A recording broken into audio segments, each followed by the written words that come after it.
Alors, lettre 394, Budapest, le 12 mai 1913. Cher monsieur le professeur, j'inverse la succession chronologique et je réponds d'abord à votre deuxième lettre. Les Uriquois ne manqueront certainement aucune occasion pour tenter de détruire l'organisation. Mais il n'est pas sûr qu'ils y parviennent. Viennois, Berlinois et Américains réunis, si le nécessaire est fait pour qu'ils apparaissent en nombre suffisant, pourraient fort bien avoir la majorité contre les Uriquois. S'ils ne se soumettent pas au vote du Congrès, ils peuvent démissionner. Au moins, nous resterons entre nous. Je ne crois absolument pas qu'on puisse enterrer la psychanalyse. Peut-être aurons-nous une dépression d'un an ou deux, mais la puissance de la vérité ne se laisse pas réprimer durablement par des slogans. Dans la lutte, que moi aussi je n'entreprends que contraint et forcé, si les choses en arrivent là, je remplirai ma part des tâches que le comité me confiera. Comme il peut être utile, au moment du congrès, d'amener encore sur le terrain un groupe local de confiance, je vais auparavant fonder le groupe de Budapest et en aviser Young. Ou bien dois-je en réserver l'annonce au congrès? Je n'accepterai que 4 ou 5 membres tout à fait dignes de confiance et les engagerai à venir à Munich. Pour l'instant, nous ne sommes que 3, le docteur Rado, le docteur Holos et moi. Je vais prochainement finir ma critique du travail de Jung sur la libido. De ma vie, je n'ai eu à accomplir une tâche aussi désagréable. Nota bene, enfin, je suis parvenu en sens le plus secret du travail de Jung. C'est tout simplement sa profession de foi occuliste déguisée sous des dehors scientifiques. Les rêves disent l'avenir, les névrosés sont des gens doués de pouvoirs mantiques qui président l'avenir du genre humain. Progrès, refoulement dans la sexualité. L'inconscient connaît le présent, le passé et l'avenir. Dans les symboles se révèle le destin futur, c'est-à-dire le devoir de l'humanité. Tout cela prend son origine dans les études astrologiques de Jung. Le peu d'occulte qu'il a vu a suffi pour renverser tout l'édifice, manifestement bien chancelant de son savoir psychanalytique. Je vous remercie beaucoup de votre empressement à me venir en aide pour cette critique. Je partage aussi le point de vue d'Abraham, selon lequel tous les membres du comité doivent participer à cette affaire importante. Je rédige provisoirement la critique comme je l'entends, puis je la soumettrai à chaque membre du comité et prendrai leurs remarques en considération dans la mesure du possible. Je vous prie d'en faire part à Rank à l'occasion. J'attends le travail sur le totem avec la plus grande impatience. Quand pourrez-vous me le donner à lire? J'en viens à présent à votre première lettre. Vous vous occupez principalement de moi. Ma santé va mieux. Le diagnostic de neurasthénie est établi avec certitude. Quoi qu'il en soit, j'ai appris à entendre, sous ce vocable, toute autre chose qu'avant la maladie. Je vous ferai part à l'occasion de mes idées à ce sujet. Je suis convaincu que mon analyse ne pourra qu'améliorer les relations entre nous. Chez Jones, les choses se présentent autrement. Ce n'est pas lui, c'est sa femme qui a été analysée. Mais j'ai déjà surmonté cette période où vous aviez Elma en analyse et après, je n'ai pas pu l'épouser. J'ai surmonté cela sans m'éloigner de vous ou de l'analyse. J'espère au demeurant que Jones aussi restera fidèle. Madame Gisela poursuit sans relâche ses tentatives de me gagner à Elma. Pour le moment, je suis resté ferme. Il est intéressant de voir comme ces deux femmes jouent au football avec moi. Chacune veut bien m'accorder à l'autre. Derrière tout cela, je suppose l'existence de formations réactionnelles aux souhaits de mort mutuelle. Il est vrai que Madame Gisela est très gentille avec moi. Après ce qui s'est passé entre nous, il ne lui est manifestement pas trop difficile de m'offrir en sacrifice et de réparer ainsi les idées refoulées de vengeance à l'égard d'Elma. Elma est bourrée de pensées de mort névrotique envers sa mère.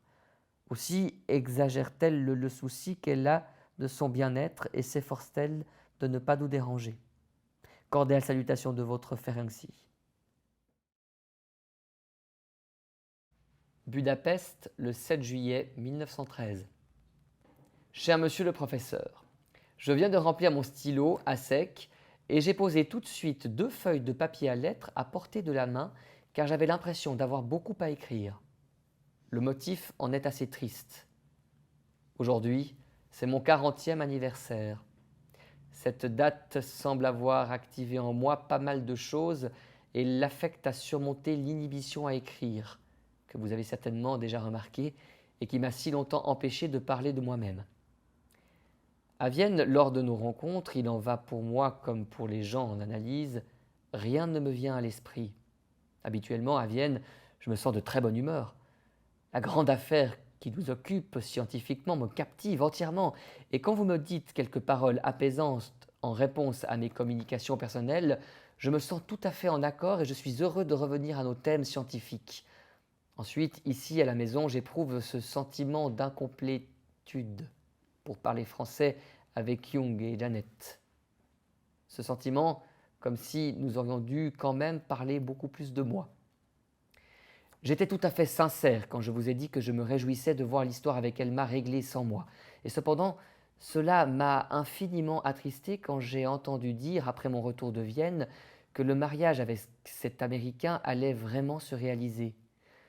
Puis, lorsque le dernier jour avant le départ du jeune homme, Elma ne lui a quand même pas dit oui, certes pas seulement par considération pour moi, sur qui elle ne compte pratiquement plus, mais un peu blessée par quelques déclarations de l'Américain, et qu'une fois de plus, la voie était donc libre pour moi. Tous les vieux scrupules me sont revenus et une peur intérieure de l'avenir me retient de tout rapprochement. Oui, j'ai trouvé Elma moins désirable, exactement comme à l'époque où elle me paraissait inaccessible. Cette étrange condition à l'amour est certainement névrotique. En même temps, Madame Gisela plaide inlassablement la cause d'Elma auprès de moi. Elle y voit la seule solution possible et, comme elle dit, favorable pour nous tous. Elle prétend qu'Elma m'aime comme avant, mais moi je suis devenu sceptique quant à sa capacité d'aimer.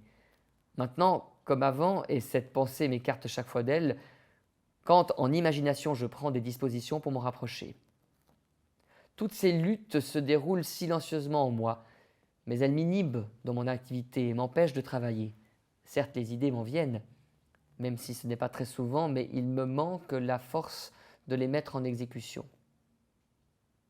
J'ai dit aujourd'hui en plaisantant qu'enfin je me sentais âgé de 24 ans à peu près, c'est-à-dire majeur, et je n'exagérais pas. Je ne puis rien découvrir en moi de la pondération et du calme d'un quadragénaire. Cette semaine, enfin, quelques patients sont partis et j'ai donc moins à faire. Les 2 séances avec Jones se passent agréablement. Il n'est pas seulement bon et sensible, c'est aussi un homme très intelligent, dont la compagnie suscite en vous des pensées de qualité. Nous avons maintenant des séances plus calmes. Après avoir surmonté certaines résistances, le progrès cependant est continu, même si ce n'est pas toujours au même rythme. Je pense avec plaisir que dans quelques jours, vous allez dire adieu au principe de réalité et vous plonger dans le bain de jouvence de Marie. Me fiant à la toute-puissance de la pensée, je vous souhaite de pouvoir vous reposer vite et à fond. Je me réjouis beaucoup de cette journée tyrolienne. Ce serait beau d'assister encore, comme à Berchtesgaden et Klovenstein, à la naissance d'idées nouvelles. Avec la salutation cordiale de votre Ferenczi. Lettre 409, Vienne, le 19 juillet 1913. Cher ami, vraiment, puis-je déjà vous féliciter pour votre 40e anniversaire? Votre lettre mélancolique m'a beaucoup ému. D'abord parce qu'elle m'a rappelé ma propre quarantaine, depuis laquelle j'ai déjà plusieurs fois changé de peau, ce qui, comme on le sait, se produit tous les 7 ans. J'étais à l'époque, en 1896, au comble de l'abandon. J'avais perdu tous mes vieux amis et ne m'en étais pas encore fait de nouveaux. Personne ne se souciait de moi et seul un peu de défi et le début de l'interprétation des rêves me tenaient debout. Maintenant, si je jette un regard sur vous, je dois vous proclamer à bien des égards plus heureux, même si les vœux de bonheur n'ont pas pu mieux se faire entendre. Vous êtes là, sûr de la direction à prendre, la voie libre devant vous, hautement appréciée par un cercle d'amis choisis, exceptionnels, dont vous êtes certainement destiné à devenir le guide spirituel. Il y a une chose que vous n'avez pas et qu'à l'époque j'étais déjà assuré de posséder. Et je sais, ce qui manque le plus cruellement et qu'on apprécie le plus, c'est ce qu'on n'a pas pu atteindre. Pour votre 40e anniversaire, je peux abandonner ma réserve et vous avouer que la seule raison pour laquelle je ne vous ai pas énergiquement déconseillé, Elma, était ma crainte que vous ne vouliez alors, selon des modèles névrotiques, passer quand même à la réalisation. Que voulez-vous faire maintenant? Pour chacun de nous, le destin prend la forme d'une ou de plusieurs femmes, et votre destin a quelques traits précieux bien rares.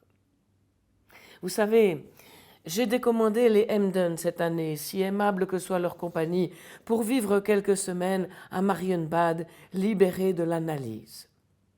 Ma relation la plus proche sera ma plus jeune fille, qui se développe maintenant de façon si réjouissante.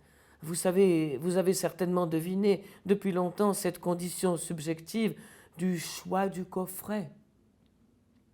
J'espère être en assez bonne forme à San Martino pour honorer votre compagnie mieux que l'année dernière où tout et tous mettaient de trop. Abraham veut nous rendre visite à la fin août et probablement venir à Munich avec nous. Je ne sais pas encore si je peux encourager votre espoir que je puisse vous communiquer quelque chose de nouveau.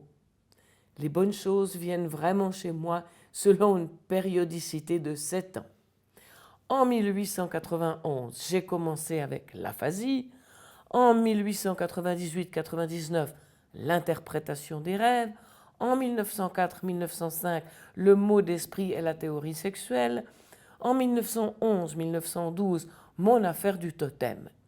Je suis donc probablement en période de déclin et je ne peux compter sur quelque chose de plus important avant 1918-1919, si la chaîne ne se rompt pas avant.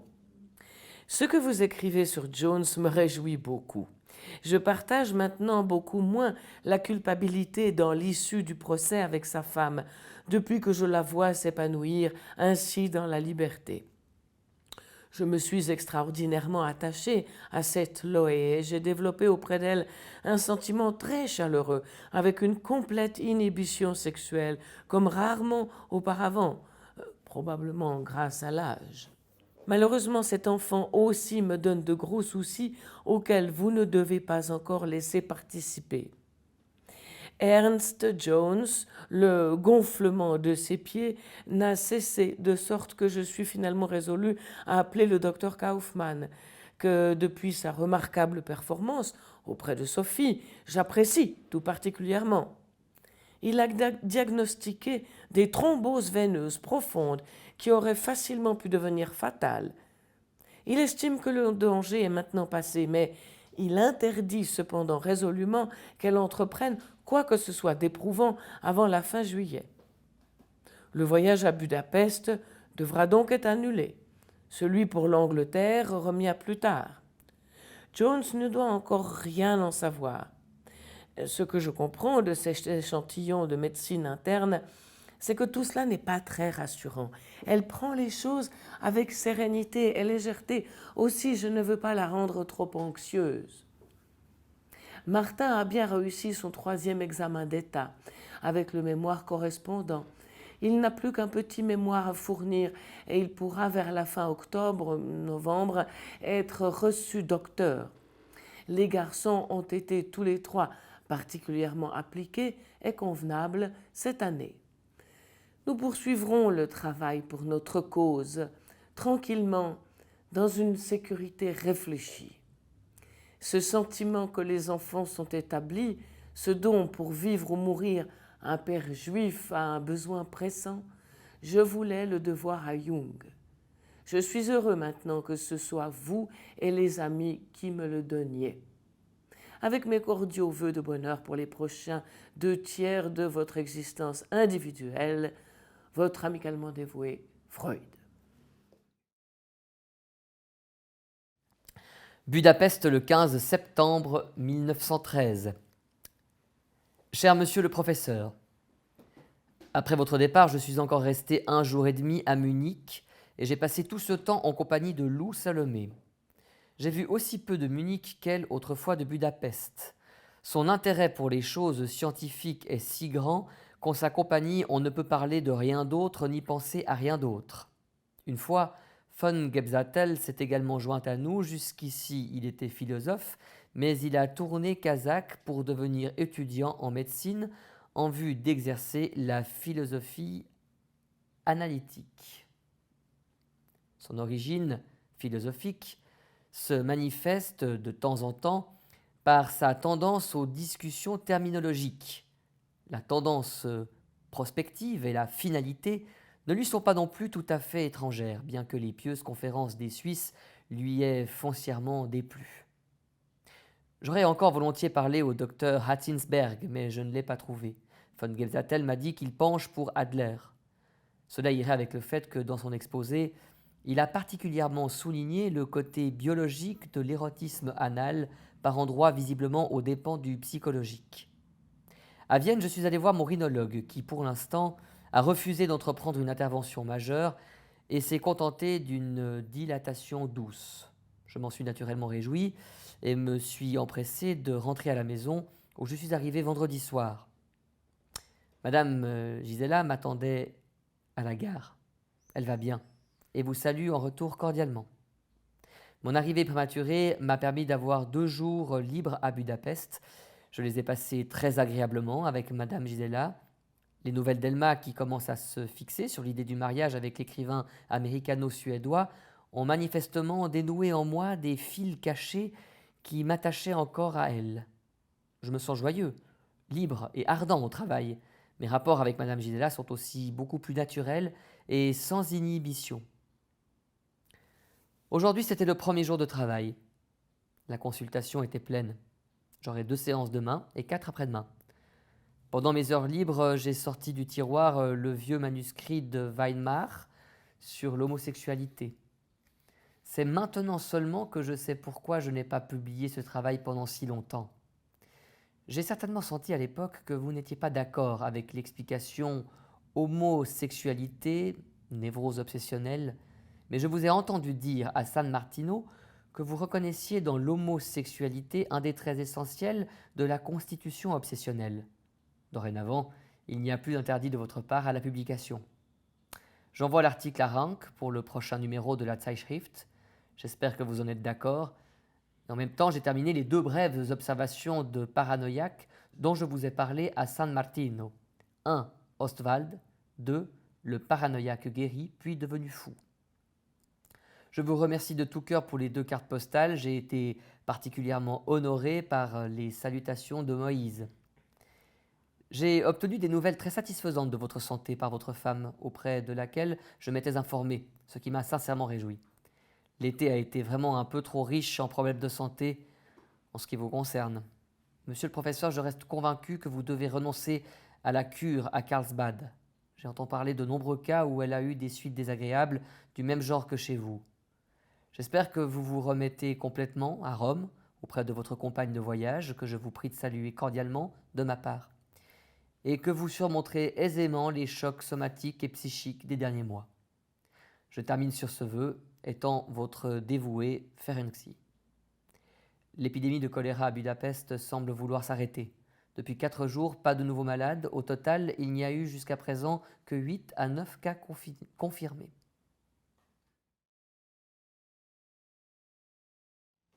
Donc la lettre 478, Budapest, le 7 juin 1914. Cher monsieur le professeur, je pense beaucoup au travail sur le narcissisme et de ci, de là me viennent à l'esprit des choses qui s'y rattachent. Comme vous n'avez pas encore terminé la correction à ce que je crois, je voudrais attirer votre attention sur un passage. L'interprétation de certains termes pourrait donner lieu à malentendu, mais changer un seul mot rendrait ce malentendu impossible. Vous parlez de 2 sortes de fin du monde, Weltuntergang, celle de la démence et celle de l'état amoureux.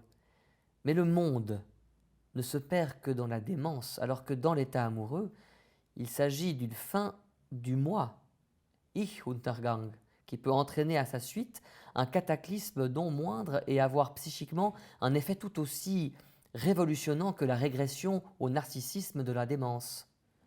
Cette fois, je vous épargnerai d'autres surjons de ce sujet.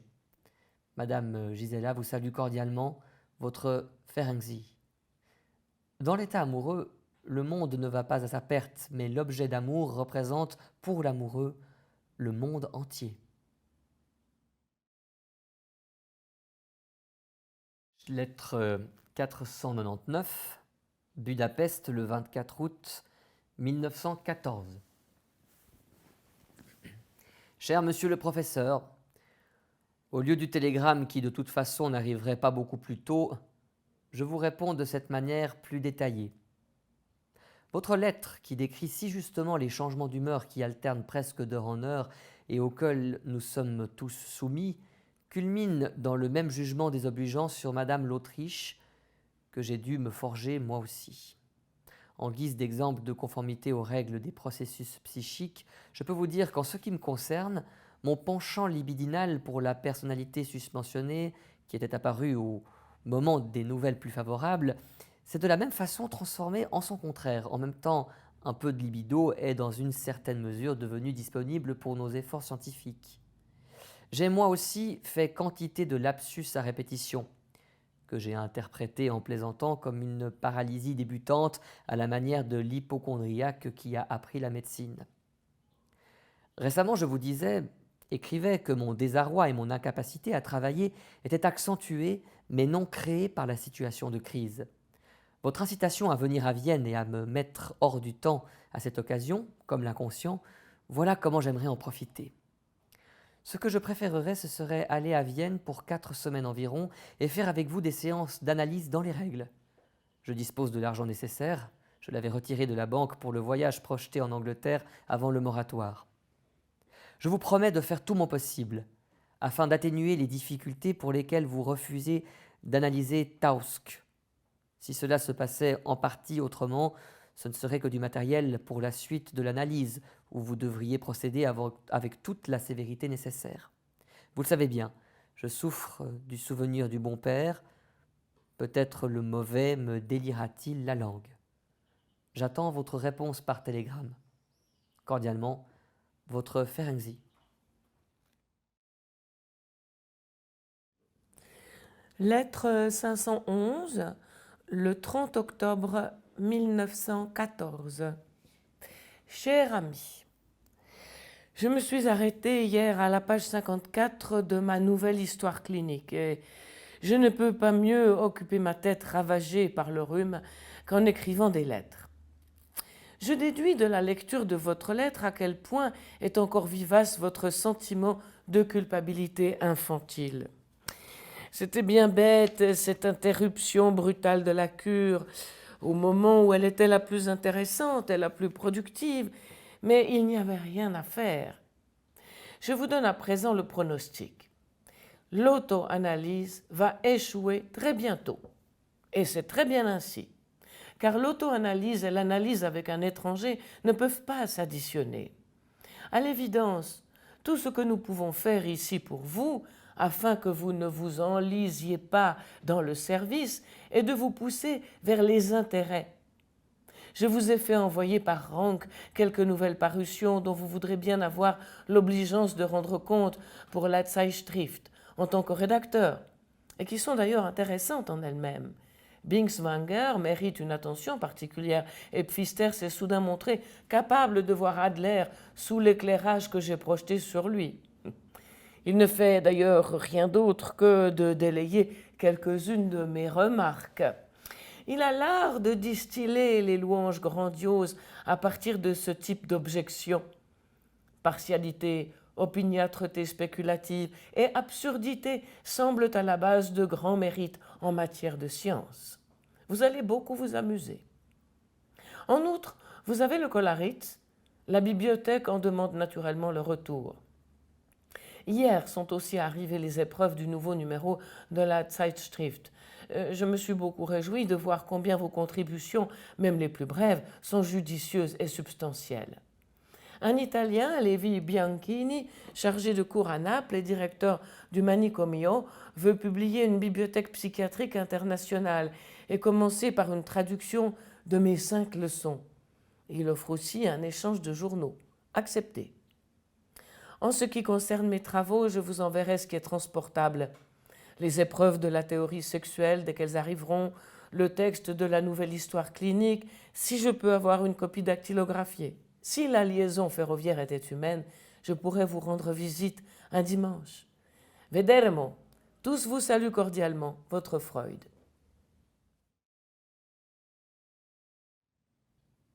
Papa, le 14 octobre 1915.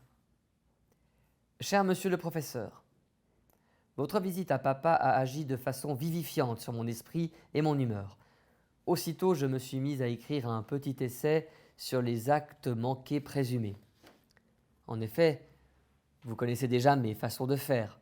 Toujours produire d'abord quelque chose de démodé. Quelques délibérations médico-légales et la nécessité de promouvoir mon projet de mutation et de création d'un département m'ont mené à Budapest où je suis resté du lundi au mercredi. Là, des faits personnels sont intervenus que je peux et même dois vous raconter à vous, mon médecin. C'était comme si je voulais répéter l'histoire de ma nervosité qui s'était déclarée immédiatement après notre dernier voyage en Italie. Les motifs pour la maladie d'alors, je suis allé les chercher, un, à Vienne, où nous avons passé quelques jours à cause de la maladie de votre Mathilde. J'ai sauté sur cette occasion pour m'offrir la possibilité d'une infection syphilitique. 2, à Naples, où, faisant taire tous mes scrupules, j'ai passé une nuit avec Madame Gisela. Je me suis arrangé pour pouvoir arriver à Budapest à peu près au moment de l'expiration de la période d'incubation supposée. J'ai tout confessé à Madame Gisela. Pour me débarrasser d'elle, je crois. Elle a été pour moi d'une bonté sans limite. J'étais de nouveau lié, mais devais en tomber malade. Toute cette affaire était la réaction à l'histoire d'Elba. Ici encore, tout a commencé par le constat d'une diminution de la libido envers Madame Gisela. Là-dessus, j'ai décidé de rendre visite à Madame Sarolta, qui est actuellement à Budapest, et cette fois sans scrupule. Seul le hasard a empêché la rencontre dont j'espérais qu'en cette occasion, elle me rapprocherait de Madame Gisela. La fidélité à son égard me serait plus facile, pensais-je, si j'osais aussi lui être infidèle. Malgré une assez longue abstinence préalable, la libido envers Madame Gisela a fait défaut, même si j'ai pu accomplir l'acte. La nuit suivante, j'ai eu 2 rêves d'angoisse qui m'ont ensuite donné l'occasion de spéculations sur la névrose d'angoisse. Notons encore que j'ai remarqué, pour la première fois, que même la patience infinie de Madame Gisela menaçait de craquer. Je la plains infiniment, et je vois tout le tragique de son destin. Je rends hommage aussi à toutes ses vertus, mais mon inconscient reste froid. Je n'ai aucune idée où cela doit mener. Une rupture de cette liaison me semble toujours presque impensable. Pour le moment, je profite du conflit pour ne faire aucun travail. Depuis que mon âme souffre, je me sens physiquement nettement mieux. Le nez et l'audition, tout est de nouveau presque en ordre. Ces choses-là vont certainement de pair. Il semble que vous ayez raison comme toujours. La deuxième moitié de la vie aime voir de la jeunesse au tir d'elle, peut-être par peur de sa propre mort. Celui qui est marié la trouve auprès de ses enfants, celui qui n'est pas marié se tourne avec sa libido vers des personnes plus jeunes. Mais ne croyez surtout pas que je sois toujours aussi sage que lorsque je vous parle. D'habitude, je suis perplexe, apathique ou triste. Vous pardonnerez quand de tels moments je m'adresse à vous de temps en temps. Je vous remercie encore une fois de votre visite et je suis votre reconnaissant Ferenczi. Post-scriptum du 15 octobre. Humeur morose déjà dissipée, peut-être réussirai-je à renoncer aux ruminations et à travailler. Alors, lettre 582, Papa, le 16 décembre 1915. Cher monsieur le professeur, comme dans tout conte de fées qui se respecte, dans mon Christmas Carol aussi, il s'agissait de 3 vœux à exaucer. Le premier, la nomination au poste de médecin du régiment, s'est réalisée entre-temps. La décoration, à laquelle je n'accorde aucune valeur, viendra probablement et ces derniers jours, la perspective d'être vraiment muté à Budapest s'est considérablement accrue, en particulier grâce aux efforts de M. von Freud, que vous connaissez bien, le mari de votre patiente. Il n'est pas exclu qu'on me confie dans quelques jours la direction d'un département pour invalides de guerre atteints de troubles nerveux à Budapest. Naturellement, je profite de l'occasion pour arrêter momentanément de travailler. Consciemment, je suis, bien entendu, seulement incapable de travailler. Compte tenu des circonstances, je ne peux pas faire de projet pour Noël. Si je reste ici, je partirai en service pour Sopron, Odenburg, le 20. J'y resterai une journée. Et j'arriverai peut-être dès le 20 au soir à Vienne, où je pourrai passer les 21, 22 et 23 décembre. Le soir de Noël, je dois être de retour. J'aurai donc le temps pendant vos séances d'analyse de lire tous les manuscrits pour lesquels je suis en retard. Mais même si je suis muté à Budapest, je voudrais profiter de la période de transition pour vous faire une visite, peut-être un peu plus brève. Je note que 3 mois représentent à peu près le laps de temps après lequel mon désir de vous voir devient pressant, encore qu'il soit toujours présent de toute façon. Ce que vous dites de ma manière de travailler est juste. Je repousse la partie torturante du travail, l'élaboration proprement dite, autant que faire se peut. Il s'agit là aussi en partie de l'après-coup, de l'obsessionnel ou peut-être du névrosé en général. Le séjour au calme à papa a été favorable au travail spéculatif. À Budapest, après l'idylle, viendra la réalité. Cela pourra également servir de modèle pour ma façon de travailler. Vais-je entreprendre quelque chose dans mes affaires personnelles et si oui, quoi, je n'en sais rien. Le double lien, Madame Gisela et Elma, n'est toujours pas résolu dans le fantasme inconscient. Une tireuse de cartes m'a prophétisé hier que je me marierais 2 fois. Elle m'a dit aussi que j'aurais dû me marier récemment, mais que j'avais repoussé ma fiancée. Une autre femme mariée m'adore, etc. Je serai bientôt muté dans une grande ville, j'aurai de l'avancement, etc. Pour l'avancement, c'était déjà fait à l'époque. À Budapest, je suis allé avec une de mes sœurs et Madame Gisela dans un théâtre de variété où notre voyant, maintenant professeur Costello, ou quelque chose de ce genre, se produisait avec sa femme. Je l'ai fait venir chez moi le lendemain et me suis convaincu qu'il était vraiment capable. Bien des choses pour le jeune couple et toute la famille. De votre Ferenczi.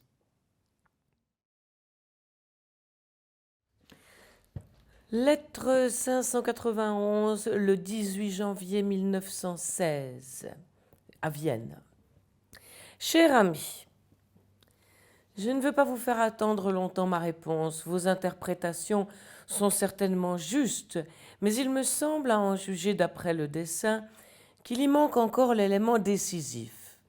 Ce qui est plus important, cependant, c'est de considérer que l'analyse doit intervenir avant ou après l'action et ne doit pas gêner celle-ci, surtout là où, s'agissant d'auto-analyse, ses chances sont réduites.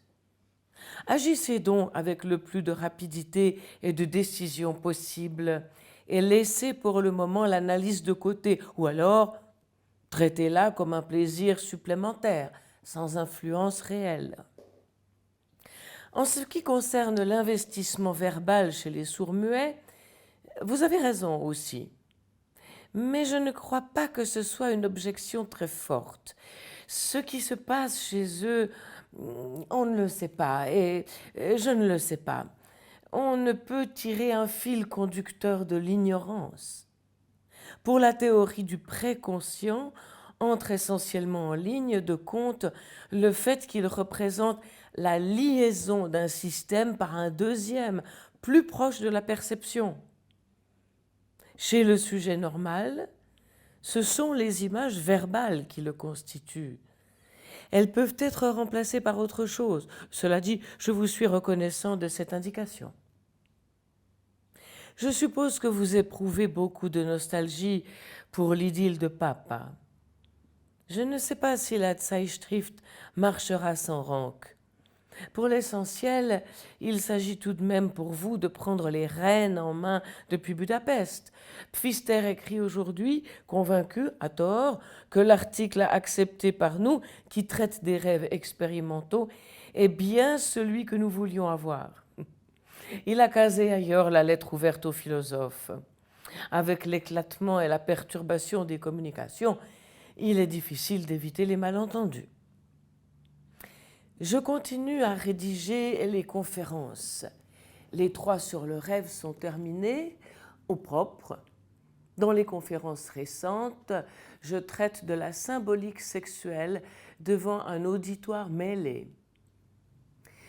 Je souffre de toutes sortes de troubles et parfois, il me revient en mémoire qu'il existe une secrète résolution de ne guère dépasser les 61 ans.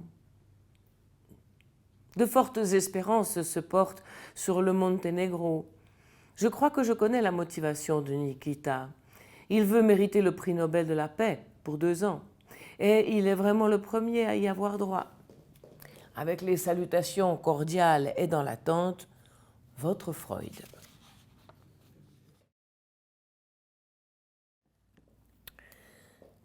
La lettre 601, Vienne, le 12 mars 1916.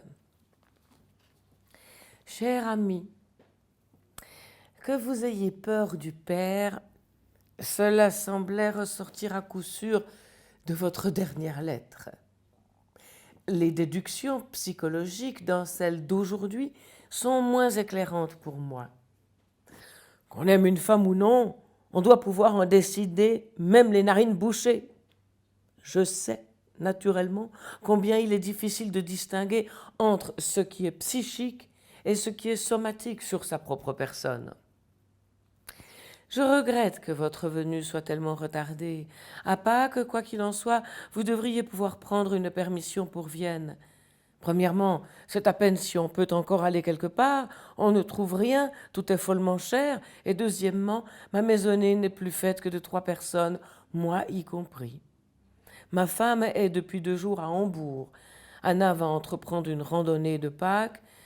Ce ne serait pas très amical de laisser ma belle-sœur seule dans l'appartement au moment des fêtes. Il y a si longtemps que je ne vous ai écrit que je ne sais plus jusqu'à quel point vous êtes informé. Mon gendre est toujours à l'hôpital militaire. D'après les photos qu'il nous a fait parvenir, il a bonne mine. J'en ai fini avec la 2e livraison du rêve. Et je dois l'envoyer à l'impression. Mais je n'ai pas encore vu une ligne de la première à corriger. Saxe fait tout son possible pour la conduite des affaires. La clientèle s'accroît sans conteste, mais avec l'augmentation de tous les prix, elle ne peut quand même pas suivre. La traduction de la vie quotidienne par Sterck a été effectuée et déjà honorée. L'éditeur de Berlin demande d'ailleurs une 5e édition pour l'automne. Il n'est pas au courant de l'imminence de la parution des conférences. Avec mon cordial salut et dans l'attente de vos prochaines nouvelles, votre Freud. Lettre 613. Budapest, le 10 juillet 1916. Cher monsieur le professeur, après avoir admis que l'idée de ne pas devoir vous écrire avant de pouvoir rendre compte d'une période assez longue correspondait à une tentative de maintenir la résistance psychanalytique, j'en ai eu bientôt tant à raconter que continuer à remettre à plus tard m'a paru dépourvu de sens. Avant tout, je crois pouvoir constater que ces 3 semaines ont été les plus décisives de ma vie et pour ma vie. Je trouve ma disposition psychique changée à l'égard de presque toute chose et de toute personne. Aujourd'hui, j'ai dit à Gisela que j'étais devenu un autre homme, moins intéressant mais plus normal. Je lui ai avoué aussi que quelque chose en moi regrette l'homme d'avant, un peu instable mais tellement capable de grands enthousiasmes et à vrai dire, souvent inutilement déprimé. J'ai retiré ma libido de nombreux objets, lui ai-je dit, et ne l'ai pas encore approché à de nouveaux. Je sais que c'est la répétition d'aveux antérieurs analogues, mais ces derniers étaient alors couronnés d'un succès si lamentable que je me hâtais de me rétracter. Par exemple, par la destruction du journal sur mes doutes intérieurs, par ma soudaine infidélité avec Elma, par les tentatives répétées d'infidélité avec d'autres personnages féminins, etc. Cette fois-ci, je ne me suis pas rétracté et je ne me rétracte pas, mais au contraire, je crois et j'espère que ce qui me lie encore réellement à Gisela parviendra à s'exprimer sans obstacle. Si cela devait se révéler illusoire, je n'hésiterai pas à en tirer les conséquences. Je pense malgré tout que votre incertitude sur la question de savoir si l'on écrivait Thursday AI ou Thursday AY se rapportait bien et à juste titre à mon cas. L'amélioration des symptômes pseudo-organiques persiste. Cette nuit, j'ai eu un sommeil angoissé d'un genre dont je ne vous ai pas encore parlé, accompagné d'un rêve. Sans doute une indication qu'il me reste encore du travail à faire sur moi-même. Si vous le permettez, au lieu de faire une simple auto-analyse, j'ai l'intention d'essayer d'analyser les événements importants dans les lettres que je vous adresse. Le transfert va sûrement me féconder. Mais pour cette fois, je vais encore m'abstenir. Les 4 séances dont je dispose sont de nouveau remplies. Vos serbes ne se sont pas montrés. J'ai dû constater, après la première journée d'analyse, que j'avais une attitude plus tempérée à l'égard des patients. Il faut attendre pour savoir si cette attitude sera utile ou nuisible à la cure. J'ai aussi noté quelques lignes, manifestement afin de me prouver à moi-même que je suis resté capable de produire. Je crois que vous approuverez mon idée de rapporter les fluctuations de la folie maniaco-dépressive à la périodicité des temps du rut chez nos ancêtres. Je pense naturellement que ces périodes, quant à elles, sont déterminées par le monde extérieur astronomique et géologique. Toutes les causes par ailleurs reconnues ou admises de la manie mélancolie ne sont pas affectées par cette hypothèse. Elle n'a pour but que de renvoyer à cette autre périodicité en tant que modèle de la périodicité ultérieure. Le sentiment de reconnaissance que je vous dois pour votre aide amicale me pénétrera de plus en plus, je l'espère. En attendant, la rupture de notre relation du patient à médecin a été trop soudaine pour ne pas provoquer un certain effet de choc. Sur le plan de la théorie, il est très intéressant d'apprendre pourquoi le patient en psychanalyse ne peut pas être reconnaissant à son médecin. Il est vrai que le médecin l'a rendu à la santé, autrement dit, il lui a enseigné de faire face aux exigences réelles de la vie. Mais il lui a enlevé la jouissance qui, dans l'inconscient, accompagnait tous ces symptômes, aussi désagréables ou même mortels qu'ils aient été. Celui qui était resté un enfant, donc un être humain insouciant au fond, l'analyse le transforme soudain en quelqu'un d'autre qui devient vraiment conscient de toutes ses responsabilités. Cet aveu est à mettre en parallèle avec celui que j'ai fait à Madame Gisela. Il signifie demander pardon aux personnes des deux sexes si d'aventure je ne les aimais pas tout autant dans l'avenir que jusqu'alors. En revanche, ce qui reste sera libéré de l'ombre qui, dans l'inconscient, tombait sur tous les mouvements affectifs. Bon, nous verrons bien. Je ne veux pas prendre de résolution, mais attendre ce qui viendra. Beaucoup de salutations profondément sincères de votre tout de même très reconnaissant Ferenczi.